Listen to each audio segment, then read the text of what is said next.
Today we're going to cover section 1.5 of the BJU Press Pre-Calculus textbooks.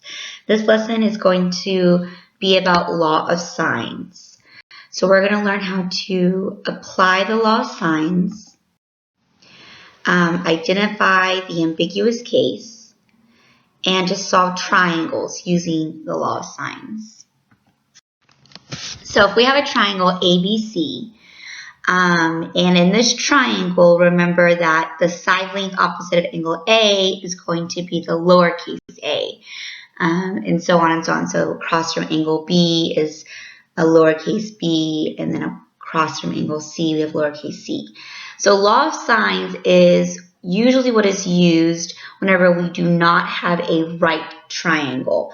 Because when we have a right triangle, we can apply our knowledge of 1.4 to solve the right triangle. However, if we don't have a right triangle, then we have to use other properties. And one of those properties is the law of sines. And in the law of sines, we're going to use proportions.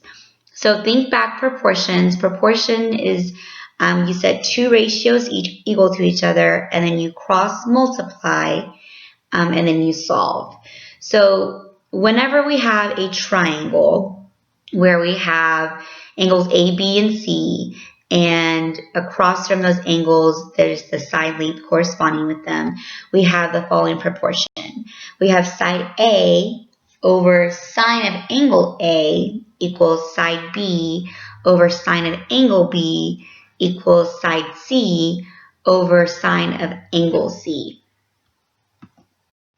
So to apply the law of sines, you must either know the measure of two angles in a side or side angle angle.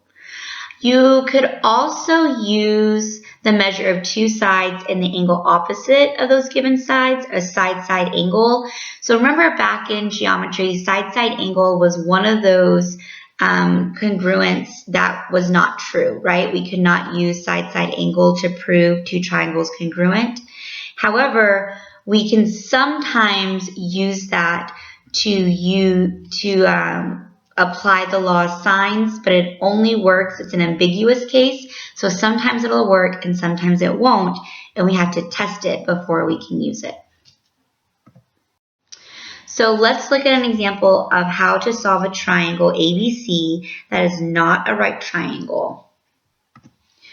So this is the information they're giving us. They're giving us that the measure of angle A is 52, the measure of angle B is 49, and side C is 16.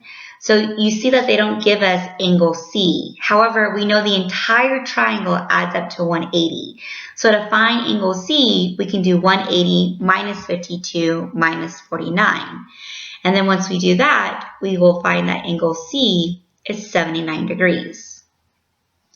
Now that we have angle C and we have side C, we have half of a proportion. So now we can either solve for side A using sine of 52 on bottom, or we can solve for B using sine of 49 on bottom. So let's start with just solving for side A.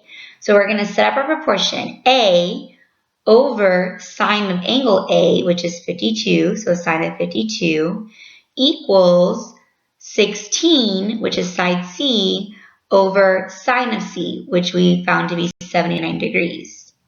So sine of 79. So here's our proportion. So remember, you want to cross multiply. And so when you cross multiply, you get A sine of 79 equals 16 sine of 52. So you have to keep in mind what you're solving for. We are trying to solve for A.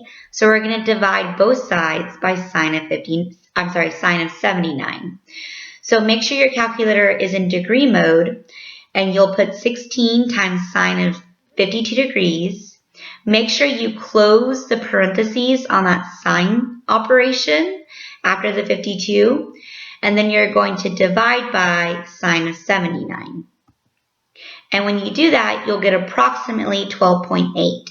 Remember, when we solve for the side lengths, we round to the nearest tenth.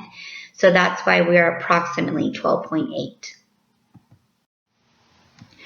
So now let's do the same thing and solve for side B.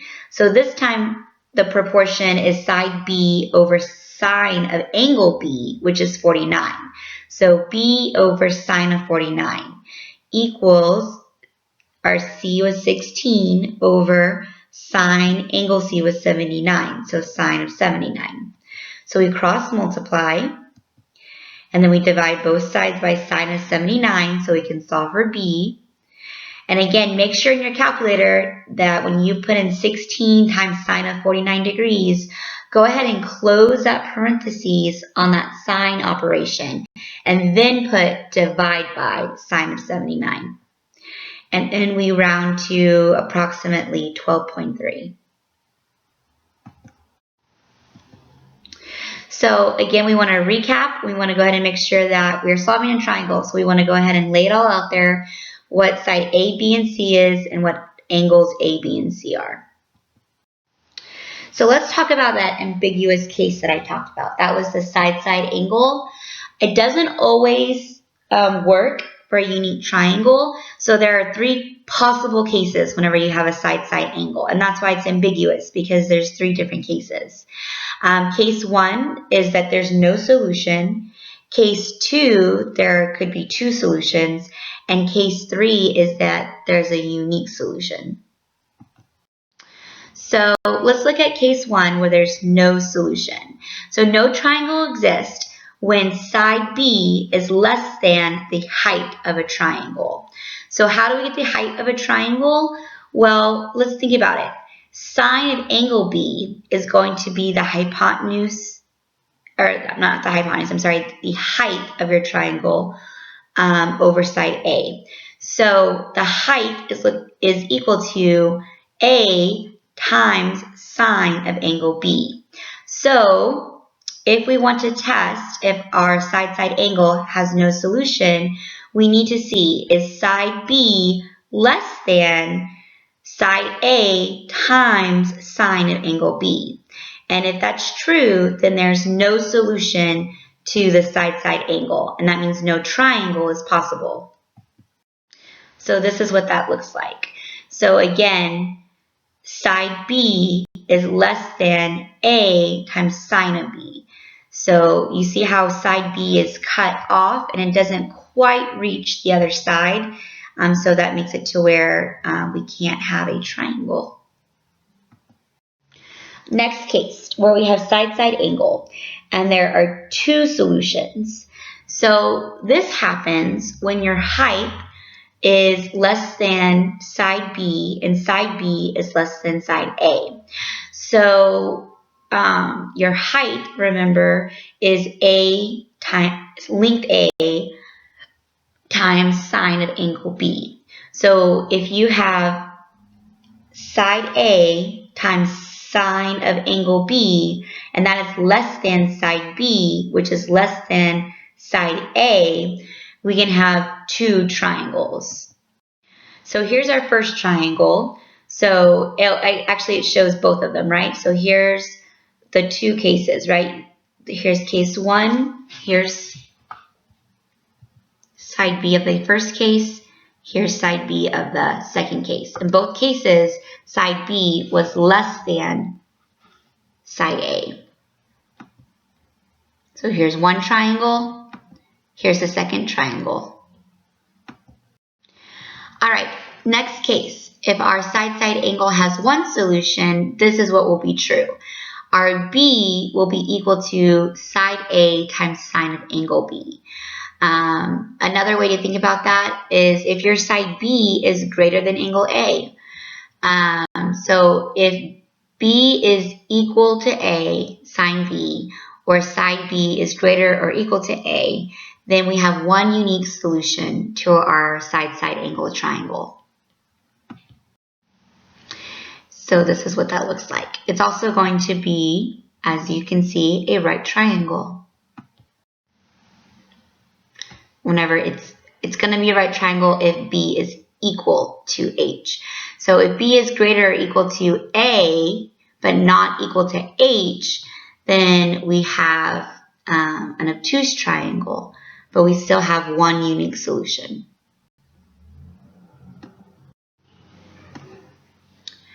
Okay, let's recap on the possible cases for side-side angle. So, case 1, if your side B is less than side A times sine of angle B, then there's no solution. Case 2, if B is equal to A sine B, there is one solution. Also, if you have a right triangle, okay? Case 3, if B is greater than A sine B and A is greater than B, then you have two solutions. Possible case 4, if we have B is greater than A sine B and B is greater than A, then you have one solution. So let's practice. Try to see if you can find out how many solutions this case will have. So we have side C equals 8, angle B equals 35, and angle C equals 70. So you should have recognized this as an angle side angle.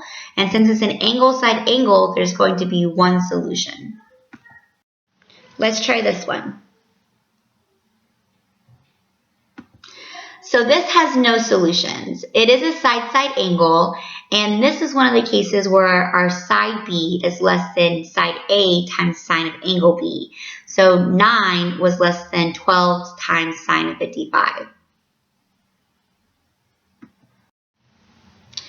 Let's practice solving this triangle. We have A equals 6, C equals 8, and angle C equals 100. So in this case, when we set up our law of sines, we are working with side C over angle C. That's probably like our major component. That's where we have on both of those. So that's the part that we want to work with. So that's the 8 over sine of 100. So let's start with trying to solve for angle A. So side A was 6, so that goes on top, divided by sine of A, where A is our unknown. That's what we're trying to solve for. First thing we want to do is we want to cross multiply. So we get 6 sine of 100 equals 8 times sine of A. So remember, we're trying to solve for angle A. So the first thing we're going to do is we're going to divide both sides by 8. So now that we have sine A is equal to 6 times sine 100 divided by 8. So we'll put that into our calculator, and we're going to use our inverse sine. So to do your inverse sine on your calculator, remember that's the second and then the sine button, second sine. So if you'll do that to both sides, when you do that, make sure that when you do 6 times sine 100, you close that parentheses after 100 before you divide by 8.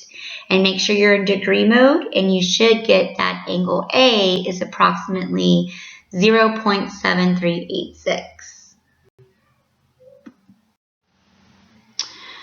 I'm sorry. They actually did not do the inverse. They just said that sine of A was equal to 0.7386. And so now they're going to go ahead and do the inverse sine.